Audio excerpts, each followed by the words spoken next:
Soy Fernando Díaz Villanueva. Hoy es 9 de marzo de 2024 y esto es La Contracrónica.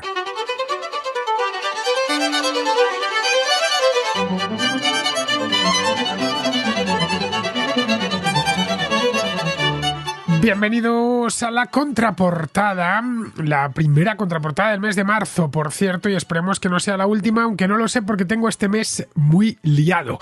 Muchísimos viajes. Hoy, de hecho, estoy de viaje, estoy con Alberto Garín en León. Vamos a hacer esta tarde una contrahistoria en directo en la Colegiata de San Isidoro. Sí, una contrahistoria en directo, no en directo a través de YouTube o a través de Twitch, sino en directo, en vivo y en directo en persona, como aquella que hicimos en el mes de enero en Valladolid, esa que hicimos sobre el hereje, el libro este de Miguel Delibes. Pues nada, parece ser que ahí en Castilla y León les ha gustado el tema y nos han vuelto a invitar a hacer otra, pero esta vez no en Valladolid, sino en León, en un lugar además privilegiado como es la Colegiata de San Isidoro. Bueno, pues vamos a hablar de las Cortes medievales. De hecho, el título de la contrahistoria es León, cuna del parlamentarismo, y en un lugar perfecto para ello, que es la Colegiata de San Isidoro, que es donde se reunieron las primeras Cortes de la historia, las de León del año 1188. No fue el Parlamento británico, como a veces se piensa, eso es casi un siglo más tarde. Bien, os esperamos a todos, pero no olvidéis confirmar asistencia antes en una página web que es fundacioncastilleleon.es. Ahí hay un formulario y ya os inscribís. Bien, pues dicho esto, la semana que viene estaré de viaje también y no tengo muy claro que pueda hacer el contraplano, que es lo que toca, pero bueno, lo intentaré, porque ya sabéis que pocas cosas me gustan más que estar con vosotros toda la semana, incluyendo por supuesto los sábados. Bien, vamos a centrarnos en el hoy y el ahora. Hoy y ahora lo que tenemos es una contraportada por delante. Ya sabéis que la contraportada es ese espacio que dedicamos 2 veces al mes en circunstancias normales, siempre y cuando no lo impidan mis salidas y entradas de Madrid y que tenga tiempo para prepararla, obviamente. No siempre sucede, pero casi siempre pues, suelo estar aquí todos los sábados. Bien, el de hoy es el de la semana pasada, fue el contraplano, el de hoy es contraportada y esto va de libros. No hace falta especificarlo porque ya lo dice la palabra, portada. Todos los libros tienen una contraportada y hay un espacio que se llama así, la contraportada, que habla de libros. El espacio en sí no habla, hablan los contraescuchas, hablan sus oyentes, la comunidad, que me trae libros, novelas, ensayos, etcétera, cómics de vez en cuando, y me hacen o nos hacen, mejor dicho, porque esto es para todos, una reseña sobre libros o libros que han leído, que por regla general, no siempre, pero por regla general les han gustado mucho y nos lo recomiendan a toda la comunidad. Bien, si queréis participar os voy a dar el número, es el número de WhatsApp, es el 690 82 7909. 34 delante, porque esto es un número de WhatsApp español y por lo tanto ya tiene que llevar un 34, ya que es el código internacional de España, el código telefónico. Bien, mandáis una nota de voz, no un mensaje escrito que todavía me lo seguís haciendo, a pesar de que os lo digo muchas veces, me decís quiénes sois y grabáis vuestra nota de voz con el micrófono del teléfono, va a ser posible sin mucho ruido de fondo o sin ruido de fondo directamente, para que se os escuche alto y claro. Bien, pues ya sabéis, 690 82 7909. Y sin más demora pasamos ya a la contraportada.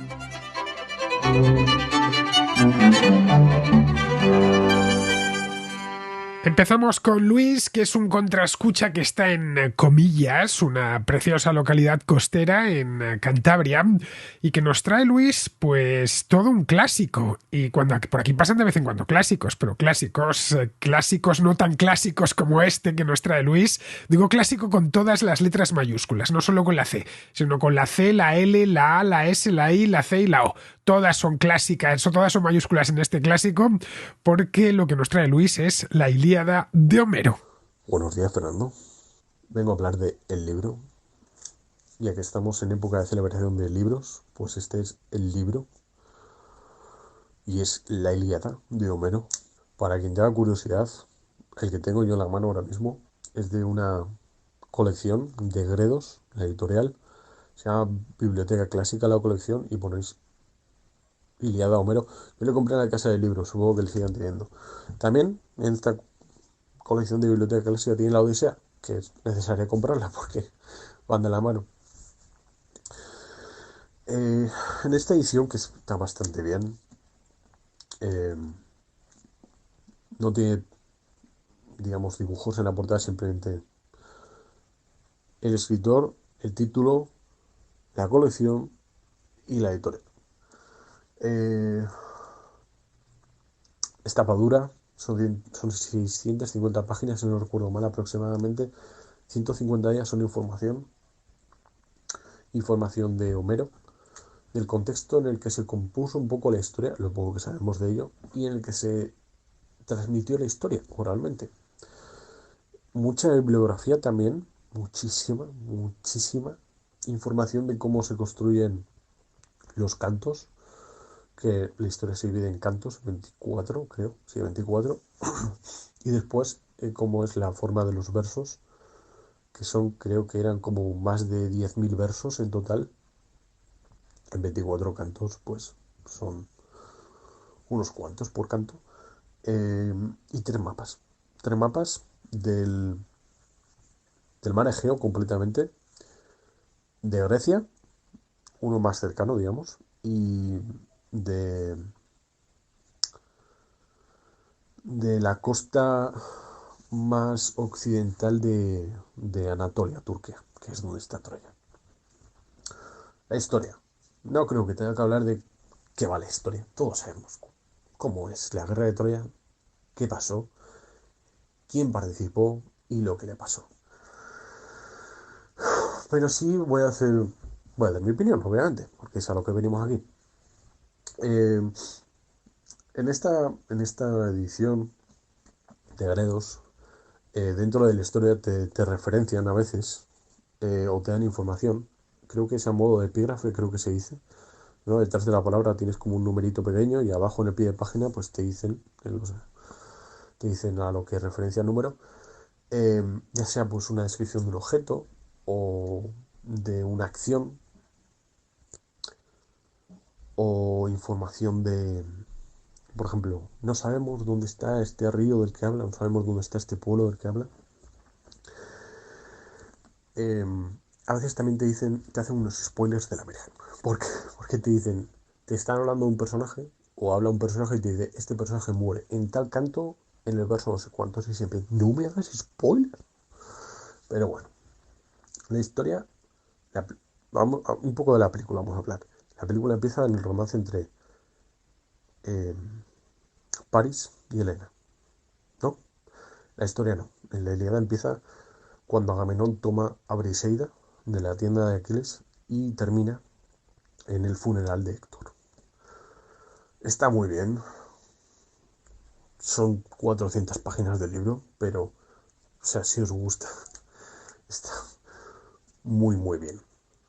Y a una cosa, me hace mucha gracia una expresión que se utiliza mucho en el libro, cuando hieren a un personaje en el torso, pues te dan un poco, te utilizan expresiones para describir lo que ya usamos. Una de ellas es, en vez de pectoral o en el pecho del soldado, lo que sea, te dicen tetilla. Es una tontería esto, a mí me hace gracia, pero luego también utilizan otras expresiones, ¿no? Para nombrar el cuerpo humano. Hijada, una para el cuello que no me acuerdo cómo era. Esto ya es una tontería mía, pero bueno. La Ilíada de Homero. Y ahora tengo que leer la Odisea, que supongo que esté también como este. Creo que todos conocemos la Ilíada de Homero, aunque solo sea porque nos han hablado de ella, no tanto porque la hayamos leído, pero sí porque nos han hablado de ella o porque hemos oído hablar de ella. No muchos la han leído, eso es cierto. Es una obra escrita hace miles de años, y digo bien, miles de años, así que sus derechos de autor, como os podéis imaginar, están más que vencidos. Es más, muy más lejos. No tenemos muy claro siquiera si ese autor, si Homero, existió de verdad. Pero bueno, hay buenas ediciones comentadas, como esta misma, que nos trae Luis. Es una edición de la editorial Gredos. Gredos es un sello de una editorial más grande que se llama RDBA, Gredos está especializada en libros clásicos. Tiene muchísimo de todo autores griegos y romanos. Bueno, en esta misma editorial tenemos, aparte de la Ilíada, tenemos también la Odisea, la obra completa, bueno, mejor dicho, lo que nos ha llegado de Aristóteles, de Platón, de Sófocles, de Aristófanes, está Julio César, está Virgilio con la Eneida, en fin, todos los que seáis filólogos conoceréis bien el catálogo de Gredos.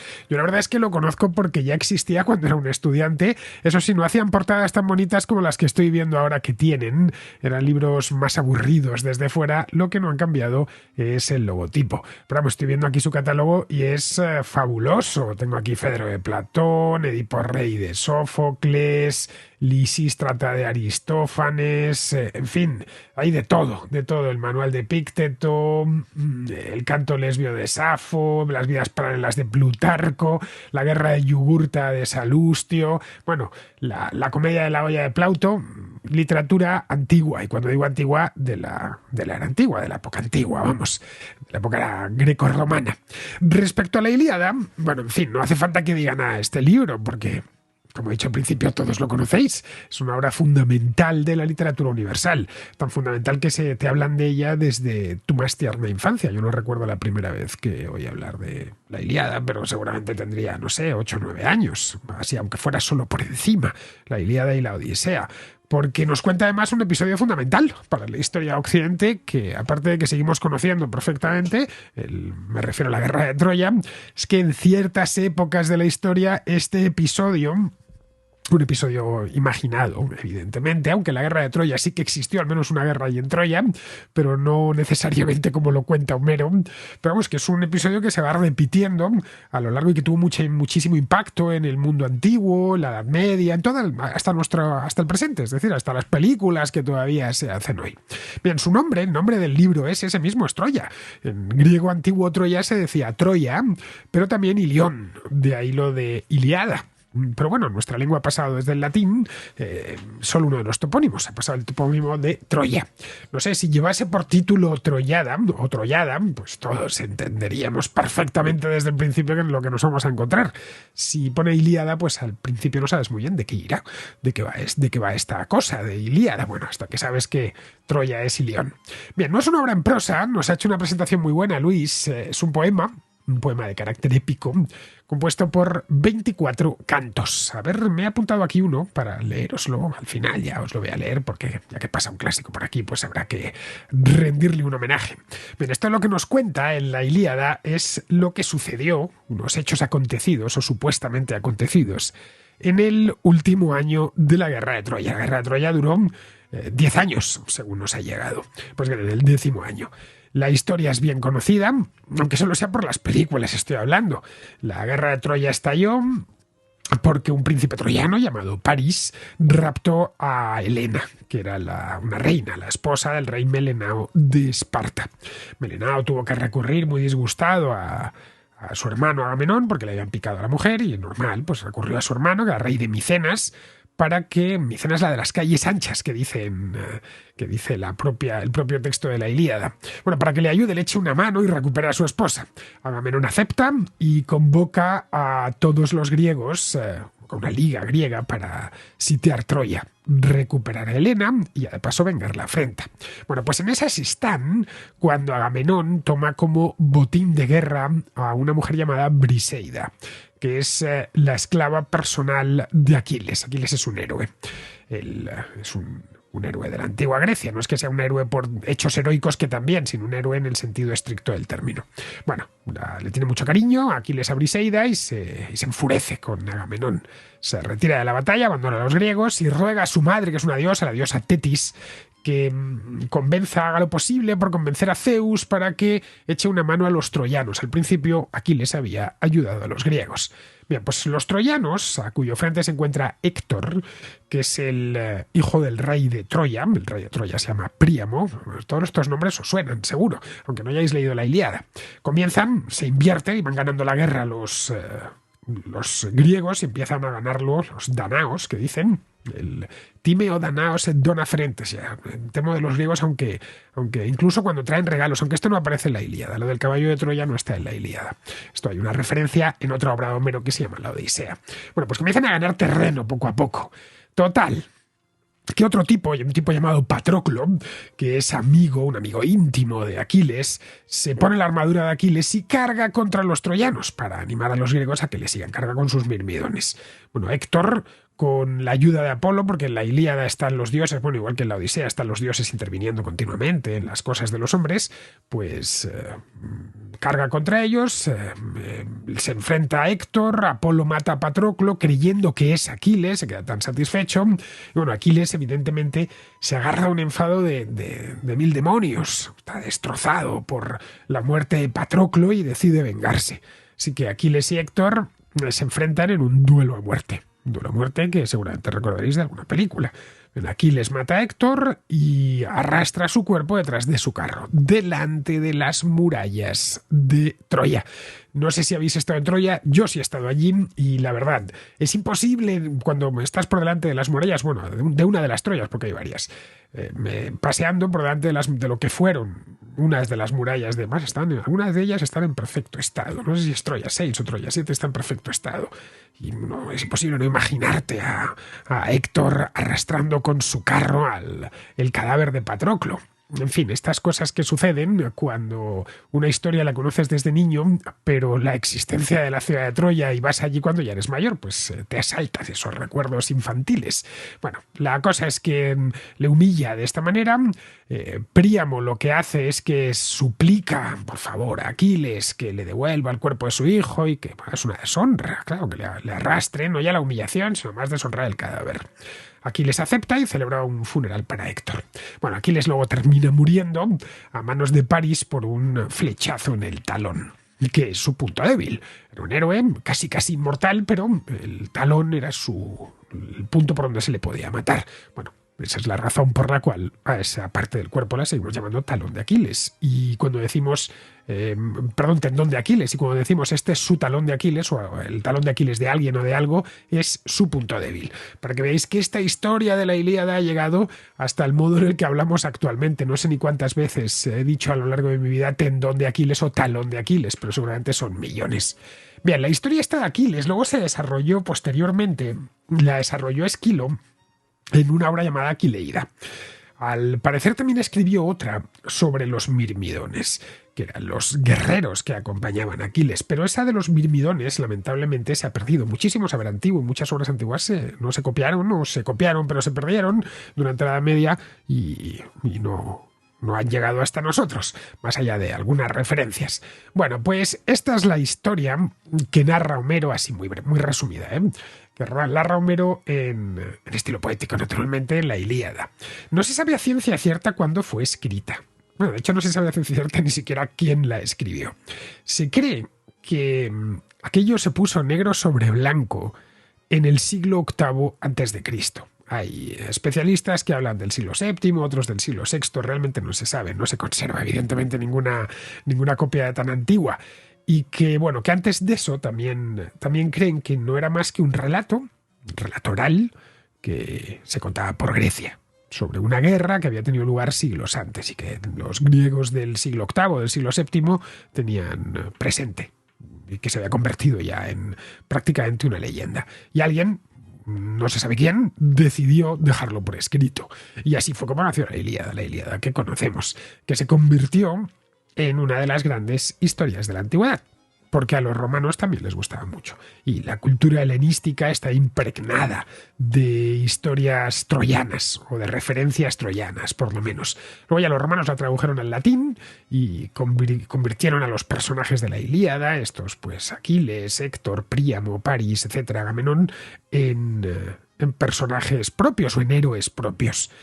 De ahí ya pasó a nosotros a través de sucesivas copias. La más antigua que se conserva, fue una cosa que cuando estuve en Troya hace unos años ya me pregunté y empecé a buscar para saber cuál era la copia más antigua de la Ilíada. Bueno, pues la copia más antigua es mucho más reciente de lo que yo pensaba. Supuse que era algo que nos llegaba desde la antigüedad tardía. No, es del siglo X.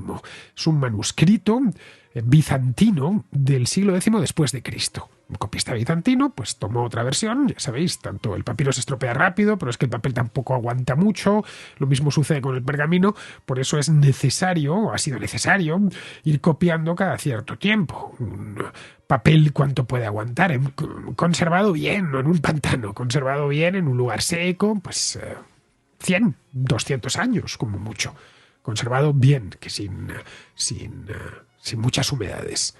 Por eso hay que volverlo a copiar. Esa es la razón por la cual no nos ha llegado prácticamente nada de la antigüedad que no esté en piedra. Algunos papiros del antiguo Egipto, porque se han conservado en cuevas, en el desierto, con una sequedad prácticamente absoluta.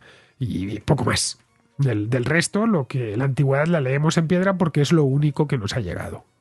Tanto el papiro, como el papel, como el pergamino, que es materia orgánica, pues termina descomponiéndose. Bueno, esto es fácil de ver en nuestra propia vida. No sé si tenéis libros antiguos de cuando erais niños, una cosa así, sobre todo ediciones baratas, esos libros que nos gustaban tanto a todos, como La Isla del Tesoro y tal, que si los conserváis todavía hoy es muy común que se hayan cuarteado ya. Ya la goma que los sostenía por el lomo ya esté suelta y no haya manera de leerlos, y que si se guardan es por cariño más que por otra cosa, pero ya empiezan hasta a tener problemas de lectura. En otros casos las páginas amarillean, se tornan quebradizas, y estamos hablando de ediciones de hace ¿cuánto? 50, 60 años. Pues imaginaos lo que es para un libro 300 años. Esa es la razón por la cual había que estar copiando continuamente. Lo que sí se han encontrado han sido papiros en Egipto, obviamente, papiros con fragmentos de la Ilíada, fechados mucho antes del siglo X antes de Cristo, fechados en torno al siglo I o el siglo II antes de Cristo. Y esos fragmentos se corresponden a grandes rasgos con la copia bizantina del siglo X. De modo que no conocemos la versión exacta de la Ilíada que leyeron gentes como Alejandro Magno o Julio César.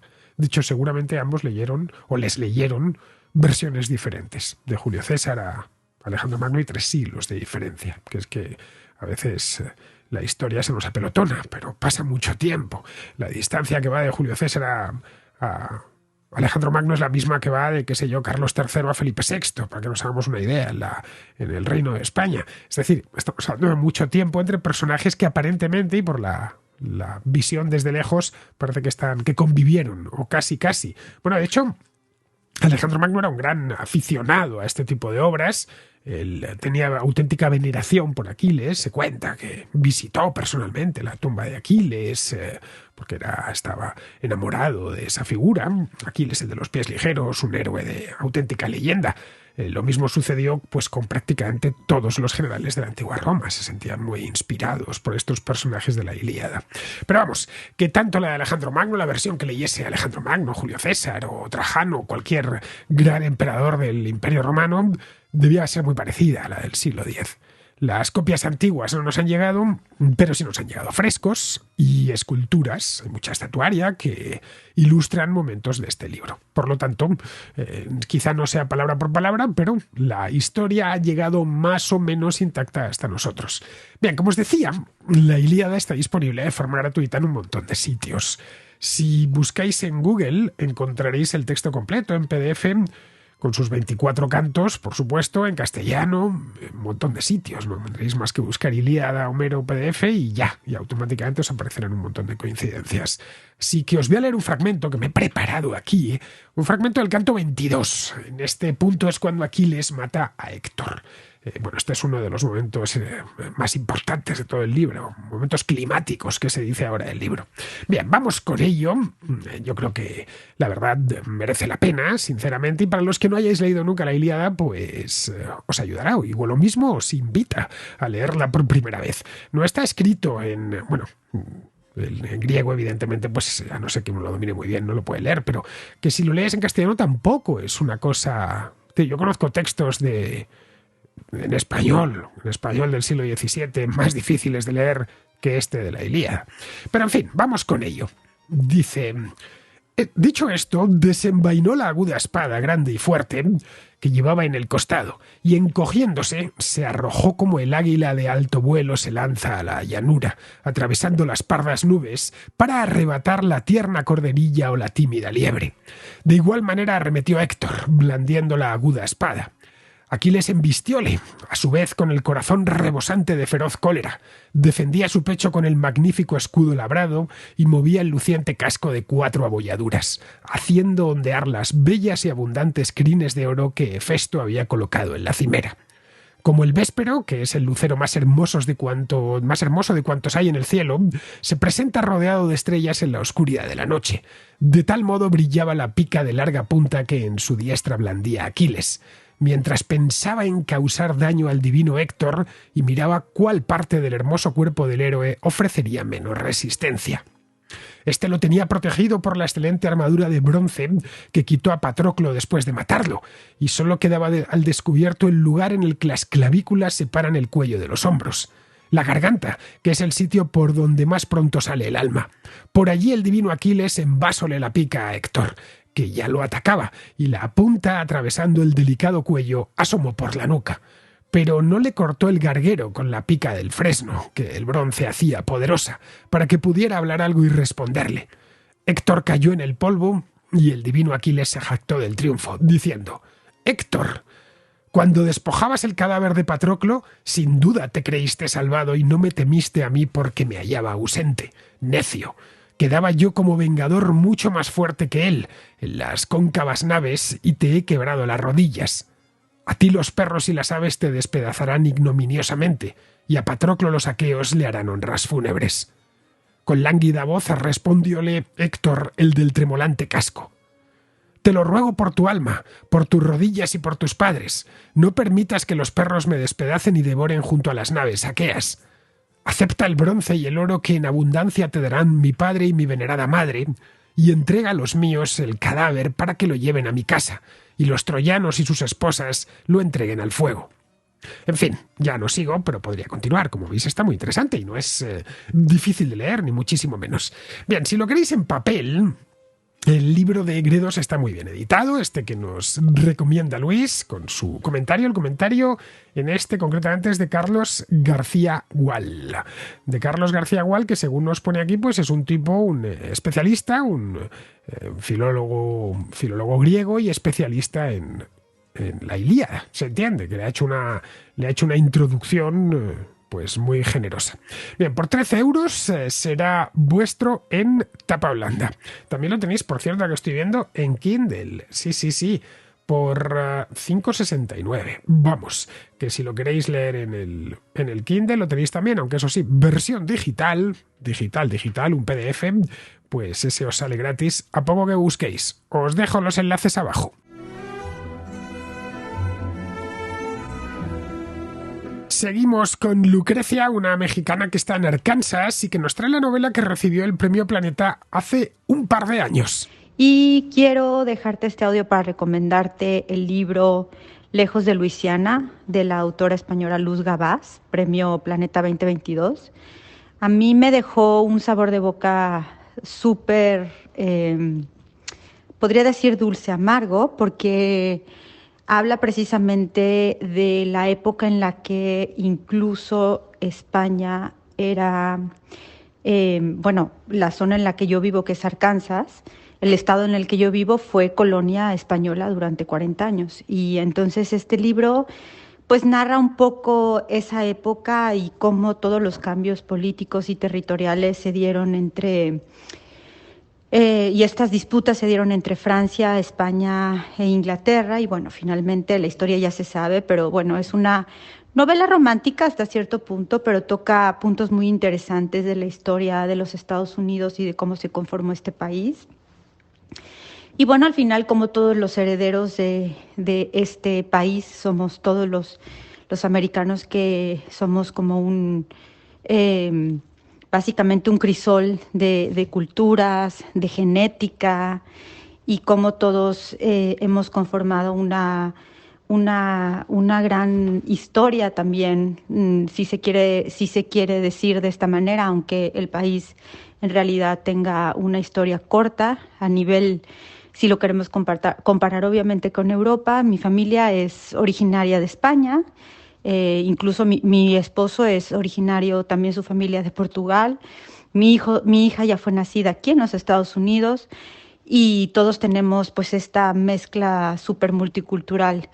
Específicamente en la zona en la que yo vivo, el noroeste de Arkansas, es una zona en la que confluyen muchísimas culturas y naciones. Por una cosa muy extraña, en esta burbuja del Deep South, como le dicen acá, o de la parte sur de los Estados Unidos, pero es muy interesante cómo describe Luz Gabás esta historia tan conmovedora. A mí me llegó un poquito al hueso porque pues obviamente toca mucho los temas de los Native Americans o los nativos americanos, y toca temas de cómo las colonias francesas, española e inglesa llegaron aquí a este continente. Y bueno, al final el resultado somos todos los mestizos que nos enorgullecemos de llamar a todo este continente América, y al final pues lo cuidamos, lo enaltecemos, a veces renegamos de todos los países más hacia el sur, pero y también del país al norte. Entonces es algo muy curioso que pasa cuando conoces un poco más de la historia. Me gustó mucho leerlo, conocía bastante de la historia porque me he empapado mucho gracias a que mis hijos pues obviamente estudian aquí en los Estados Unidos y tienes que estar completamente enterada de lo que ellos están aprendiendo, pero me gustó mucho, me entusiasmó mucho que una autora española se tomara el tiempo para investigar un poco más de específicamente la zona en la que yo vivo, entre Luisiana y, bueno, pasando obviamente todo a través del Mississippi, llegando hasta Arkansas, en donde efectivamente existió el puesto de Arkansas, que fue nombrado por la colonia española, y que bueno, después de eso pasaron muchas cosas que, vuelvo a repetir, conformaron en realidad las delimitaciones de los Estados Unidos que ahora mismo pues existen. Muchas gracias, siempre muchísimas gracias por tu dedicación. Aquí te escuchamos constantemente. Pues sí, Lucrecia, el Premio Planeta de 2022 se lo llevó esta novela, una novela de una autora llamada Luz Gabás, titulada Lejos de Luisiana, que según parece está muy bien. Luz Gabás es una escritora aragonesa que está muy de moda desde hace unos años, pero de quien no he leído absolutamente nada, ni este libro ni los anteriores. Así que todo lo que sé de esta novela es lo que me han contado, y entre ello lo que me acabas de contar tú, Lucrecia, y una crítica que leí en su momento, pues porque bueno, siempre que dan el Premio Planeta uno lee las noticias de los periódicos y echa un vistazo a quién es el ganador y de qué va la novela que ha escrito. Bien, lo que nos cuenta la sinopsis del libro es lo siguiente. Mira la página de Planeta y nos dice lo siguiente. Después de años de colonización, la familia Girard acepta la controvertida decisión de su país, Francia, de ceder a España en 1763 parte de las indómitas tierras del Mississippi. Sin embargo, sufrirá las consecuencias de las rebeliones de sus compatriotas contra los españoles, la guerra de norteamericanos contra ingleses por la independencia de los Estados Unidos y la lucha desesperada de los nativos indios por la supervivencia de sus pueblos. En unos tiempos tan convulsos, Suset Girard e Ixcate, indio de la tribu Kaskaskia, librarán su propia batalla, preservar su amor de las amenazas del mundo que les ha tocado vivir. Todo ello conforma una novela cautivadora y monumental que atraviesa las 4 décadas en las que España poseyó las legendarias tierras de Luisiana. Bien, esta es la sinopsis, tiene buena pinta, la verdad, y daría incluso para una película, lo mismo, y más teniendo en cuenta que está ambientada en los Estados Unidos. A alguna lumbrera de Hollywood se le ocurre comprar los derechos y adaptar un guión y sacar una película. Tiene todos los elementos. Suset Girard, Ixcate, el indio de la tribu esta, la Luisiana de finales del siglo XVIII, la independencia de los Estados Unidos, la salida de los franceses de Nueva Orleans con la llegada de los españoles. En fin, no sé qué tal estará la novela, si es cinematografiable, pero eso ya nos lo tendrán que decir los que la han leído, pero yo no es mi caso. Pero desde luego por la sinopsis tiene muy buena pinta, tiene pinta de ser cinematografiable. Bien, desconozco la razón, y esto ya lo pensé en su momento cuando me enteré de a quién le habían dado el Planeta hace un par de años, por la que una escritora aragonesa de Huesca, para más señas, y ni siquiera de Huesca capital, sino de un pueblo llamado Monzón, se interesó por un estado sureño como Luisiana. No se me ocurren dos lugares más diferentes que Huesca y Nueva Orleans. Huesca es una provincia aragonesa, la más septentrional de todas, tiene, en fin, unas llanuras fastuosas y además los Pirineos, la parte más alta de los Pirineos. Una provincia especialmente fría dentro de las españolas, de la España interior pura. Y claro, por otro lado, Nueva Orleans, Luisiana, ya sabéis, ese clima húmedo de la costa del Golfo de México, de la ribera de la desembocadura del Mississippi. En fin, he investigado un poco y he descubierto que la autora, que Luz Gabás, es licenciada en filología inglesa. Así que al menos el idioma, el inglés, lo conoce bien. Supongo que aquella zona de Estados Unidos también le gustará y habrá estado por ahí en muchas ocasiones investigando la historia, investigando el lugar para poder ambientar bien su novela. Vamos, sería un milagro que Luz Gabás no conociese esa zona y hubiese ambientado una novela allí. Ojo, no, tampoco sería extraño. Emilio Salgari, como comentábamos en una contraportada aquí hace ya un tiempo, escribió aventuras por todo el mundo sin haber salido en su vida de Turín. Sin apenas haber salido de Italia en toda su vida. Es decir, que por poder se puede ambientar una novela casi donde uno quiera. Lo único, claro, en el siglo XIX era más fácil, pues la gente no tenía mundo. Pero hoy, es decir, se hacía una descripción de la India así un poco a bulto y colaba. Pero hoy no. Hoy si haces una descripción de la India a bulto, pues se va a notar porque mucha gente viaja a la India y quien dice la India dice Bangladesh o el mismo Nueva Orleans. Así que entiendo que lo conocerá bastante bien. Vamos, digo yo que lo mismo me equivoco, pero entiendo que el idioma, desde luego, si es filóloga inglesa, tiene que conocerlo estupendamente. Tiene que hablarlo no como una nativa, pero sí, desde luego, perfectamente. Bueno, respecto al tema este, seguramente, estando en Luisiana, quién sabe, se enteró de que la Luisiana francesa pasó a manos españolas durante el último tercio del siglo XVIII. La Luisiana era una zona de colonización francesa desde un siglo antes. De hecho, se llama así en honor a Luis, al rey Luis XIV de Francia. Pero una zona muy extensa, la Luisiana francesa. No hay que confundir con el estado de Luisiana actual, que es un estado pequeñito que cubre justo la desembocadura del río, del Mississippi y el delta, nada más. La Luisiana francesa era gigantesca, iba desde la desembocadura del Mississippi pues hasta la frontera de lo que hoy es Canadá, más o menos. Realmente los franceses solo colonizaron de forma efectiva, por lo menos, con gente, plantaciones, etcétera, el delta y el curso bajo del río. El resto era una zona más bien salvaje, solo nominalmente francesa. Era francesa en los mapas, pero nada más. Esto se perdió, lo perdieron los franceses. Bueno, más que perderlo, lo tuvieron que entregar. Porque a raíz de la Guerra de los 9 años, que ya hice una contrahistoria hace tiempo sobre ella, Luis XV pidió ayuda, estaban apuros, y pidió ayuda a su primo Carlos III de España para luchar contra los británicos. Pero bueno, la guerra se perdió y Gran Bretaña exigió la entrega de Florida a España en la Paz de París del año 1763. Claro, Carlos III, que llevaba en la corona española muy poco tiempo, la había llevado en 1759, pues a cuento de que se había muerto su hermano, su medio hermano Fernando VI, él venía de Nápoles, y se había visto metido en esta guerra, un poco de casualidad, por invitación. Así que exigió a Luis XV que le compensase. Y me metiste en esto y esto ha sido un desastre, así que me he tenido que entregar a los británicos la Florida. Así que me exijo que me des algo a cambio. Como Nueva Francia, que es el actual Quebec, y donde la presencia francesa era mucho mayor. Ciudades como Quebec o como Montreal. Eso ya se había entregado a los británicos, que extendieron sus colonias estadounidenses hacia arriba, sus colonias de lo que es hoy Estados Unidos, sus colonias de Norteamérica hacia arriba. Pues no le quedaba mucho que dar al rey de Francia, no les iba a dar ciertos islotes del Caribe donde la producción de azúcar era alta y que tenían mucho valor. Lo que hizo fue ofrecer Luisiana a los españoles, que la aceptaron y pasó a depender del virrey de Nueva España, con un gobernador en Nueva Orleans. Nueva Orleans mantuvo su nombre, aunque desde ese momento pasó a aplicarse el derecho indiano español. Eso supuso, por ejemplo, que los indígenas tenían que ser liberados por sus amos franceses, porque la ley española impedía esclavizar a los indígenas. Esto ocasionó más de una revuelta que los gobernadores españoles reprimieron sin miramientos.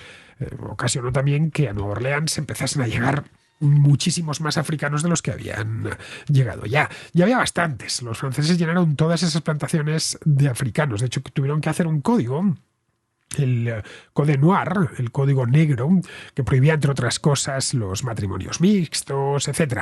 Pero bueno, ya no podían esclavizar a los indígenas. Y eso hizo que aumentasen las importaciones de esclavos africanos para trabajar en las plantaciones en sustitución de los indígenas.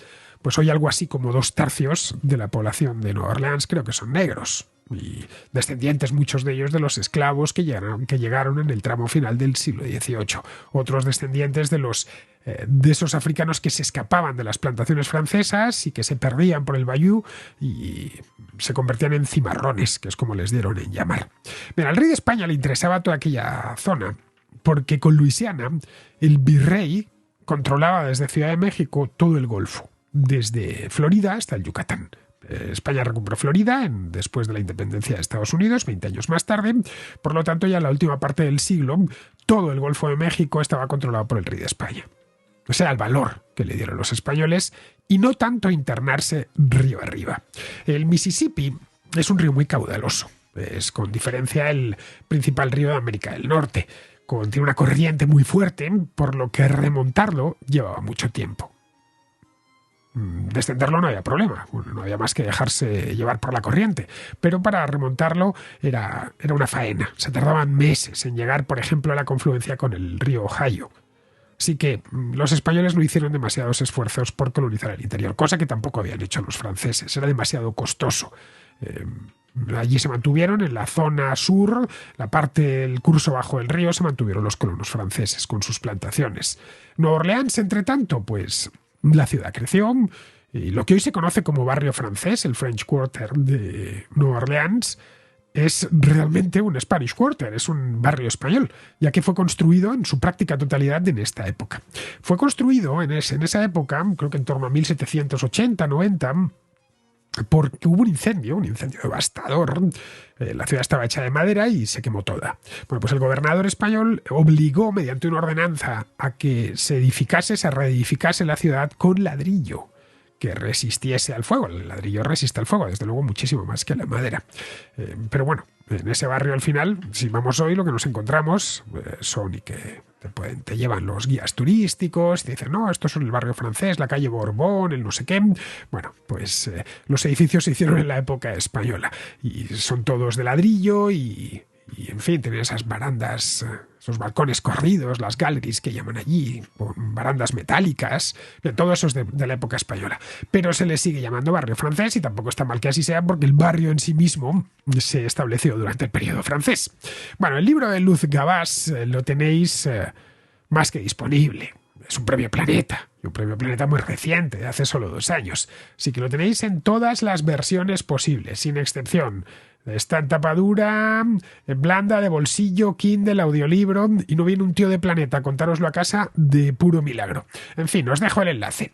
Vamos a seguir con un libro más. Vamos con Octavio, que desde La Coruña nos trae un ensayo sobre neurología. Quería recomendar un libro que es, bueno, a nivel humano es interesantísimo y curiosísimo. Fue escrito en los años 70 o en los años 80, no recuerdo bien ahora, por el neurólogo y psiquiatra estadounidense Oliver Sacks. Su título es El hombre que confundió a su mujer con un sombrero. Sí, es un título muy curioso. El hombre que confundió a su mujer con un sombrero. Y a mí es un libro que siempre me ha impresionado mucho. Me lo he leído varias veces, lo he releído bastantes veces. Y este libro lo que cuenta creo que son 25 casos reales que Oliver Sacks trató como neurólogo. Bueno, de unos trastornos, de unas enfermedades a nivel neurológico muy, muy curiosas, algunas muy, muy impresionantes. Pero para mí, aparte de esta curiosidad y que siempre se aprende, para mí la importancia de este libro es las reflexiones que como ser humano hace Oliver Sacks. No se pone en el papel frío de describirte una serie de trastornos o de enfermedades neurológicas, nivel frío, académico. No, él hace sus reflexiones, cómo lo vivió en primera persona a nivel humano.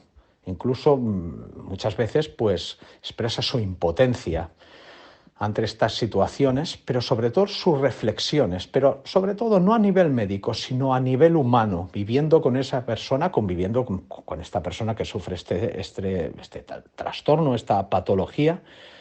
La verdad es que es un libro de verdad muy bien escrito, además, casos muy, muy curiosos. Y sí, vuelvo a remarcar eso, las reflexiones que hace como ser humano Oliver Sacks. Para mí una lectura muy, muy, muy recomendable. El título de este libro no lo conocía, porque un título tan bueno, en fin, el hombre que confundió a su mujer con un sombrero, pues una vez lo ves en la librería ya no se te olvida nunca. El libro, según parece, es todo un clásico que leen mucho los médicos, especialmente los que están relacionados con la neurología. Su autor fue Oliver Sacks, un neurólogo británico que devino a lo largo de su vida en un exitoso divulgador científico. Esta obra que nos trae Octavio fue publicada originalmente en el año, lo he ido a mirar, ya por pura curiosidad, en el año 1985, cuando se encontraba llevaba ya unos años trabajando en Estados Unidos como profesor de universidad. Bien, en español, El hombre que confundió a su mujer con un sombrero lo publica la editorial Anagrama y nos cuenta esta editorial lo siguiente de él. Bien, lo tengo delante. Aquí viene una pequeña crítica del New York Times. El hombre que confundió a su mujer con un sombrero se convirtió inmediatamente en un clásico y consagró a Oliver Sacks como uno de los grandes escritores clínicos del siglo. Bien, en este libro Oliver Sacks narra 20 historiales médicos de pacientes perdidos en el mundo extraño y aparentemente irremediable de las enfermedades neurológicas. Se trata de casos de individuos aquejados por inauditas aberraciones de la percepción, que han perdido la memoria y con ella la mayor parte de su pasado, que son incapaces de reconocer a sus familiares o los objetos cotidianos, que han sido descartados como retrasados mentales y que sin embargo poseen insólitos dones artísticos o científicos. Por extraños que parezcan estos casos, el Dr. Sacks los relata con pasión humana y gran talento literario. Son estudios que nos permiten acceder al universo de los enfermos nerviosos y comprender su situación frente a las adversidades. Como gran médico, Oliver Sacks nunca pierde de vista el cometido final de la medicina, el sujeto humano que sufre y lucha. Bueno, pues tiene buena pinta. Ahora bien, si os soy sincero, yo a título personal, se entiende, no termino de estar interesado por él. Ahora bien, entiendo que alguien que esté estudiando esto, que se dedique a esto, pues le parezca una maravilla. Y desde luego seguramente lo es, porque si se sigue editando en un montón de idiomas, entre ellos el español, por supuesto, desde 1985, que son casi ya 40 años, significa que el libro tiene que ser necesariamente bueno. Es cortito por lo que veo aquí, 328 páginas, me pone aquí. Y lo tienen en Amazon, estoy mirando. Está en versión Kindle, naturalmente, y luego está el libro de bolsillo y en audiolibro. Bien, pues vamos a terminar ya. No me gustaría despedirme sin recordaros de nuevo, os lo he recordado al principio del programa, que estamos hoy en León, Alberto y yo, para hacer una contrahistoria en directo, en la Colegiata de San Isidoro. Cualquier leonés y de los alrededores de León sabe perfectamente dónde está. Y si no sois de León, pero vais, encontrar la Colegiata de San Isidoro es casi tan fácil como encontrar la catedral de la ciudad, que es una maravilla del gótico. Digo que es casi tan fácil porque es que el centro de León, como todos los centros de las ciudades, no es especialmente grande, se va a todas partes andando. Bueno, vamos a hablar, como os decía al principio, de las cortes medievales y en el lugar más idóneo para eso, que es la Colegiata de San Isidoro. Esto va a ser a las 5 de la tarde. Ya sabéis, os esperamos, pero no olvidéis confirmar asistencia en fundacioncastellayleon.es, porque el aforo es limitado, obviamente. Es una sala grande, pero el aforo es limitado. Muy bien, queridos amigos, pues con esto termina la contraportada de hoy, que es pues eso mismo, hoy es 9 de marzo, mañana es 10 y en teoría deberíamos tener contrarréplica, pero como estoy en León, pues no tengo tiempo de prepararla. Así que nos volvemos a escuchar o a ver por aquí el próximo lunes.